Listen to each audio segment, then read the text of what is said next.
Sunday morning இன்றைக்கி night அம்மா இருக்கிற இடத்துல ஊர் பண்டிகை இருக்குது அப்படின்னு நேற்று நைட்டே நானும் பசங்கள்லாம் அம்மா வீட்டுக்கு வந்துட்டோம். காலையில் எந்திரிச்சு பார்க்குற ஒரே சத்தமாக இருக்குன்னு வெளியே வந்து பார்த்தா அம்மா வீட்டு ஆப்போசிட்லேயே இந்த மாதா சிலை வச்சு பக்தி பாட்டெல்லாம் போட்டு செம்ம வைபாக இருந்தது. எங்களுக்கு பெருசாக இந்த ஊர் பண்டிகை தேர்லலாம் கலந்துக்கிற பழக்கம் இல்லை.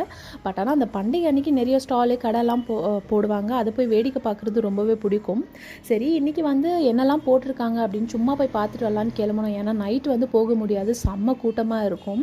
சரி கையில் ₹1 எடுத்துகிட்டு போகாமல் சும்மா பார்த்துட்டு வரலான்னு போனோம். நாங்கள் ஆன் தி வேல டேடியை பார்த்ததுமே செம்ம ஹாப்பி. கொஞ்சம் காசு கொடுங்க, பசங்களுக்கு ஒரு சில திங்ஸ் வாங்கணும் அப்படின்னு சொல்லி டேடிக்கிட்ட காசை வாங்கிட்டு நானும் ஷாப்பிங் பண்ண ஸ்டார்ட் பண்ணிட்டேன். கடையில் போய் பார்க்குற ரொம்ப அழகழகாக கிளிப்ஸு ரப்பர் பேண்ட்ஸ் எல்லாம் விற்றுட்டு இருந்தாங்க. குட்டி பாப்பாவுக்கு அது வாங்கிட்டு அப்புறம் பெரிய பாப்பாவுக்கு வந்து டாய்ஸ் கொஞ்சம் வாங்கினேன், அதுவும் வாங்கியாச்சு. இன்றைக்கி காலையிலே செம்ம வெயிலாக இருக்குது அப்படின்னு டயர்டாக இருந்தது. நானும் தம்பியும் ஒரு ஜூஸ் குடிச்சிட்டு அப்புறம் அம்மாவும் வந்து வீட்டுக்கு தேவையான திங்ஸ் வந்து லிஸ்ட் போட்டு கொடுத்துருந்தாங்க, அதுவும் வாங்கிட்டு வீட்டுக்கு வந்தாச்சு.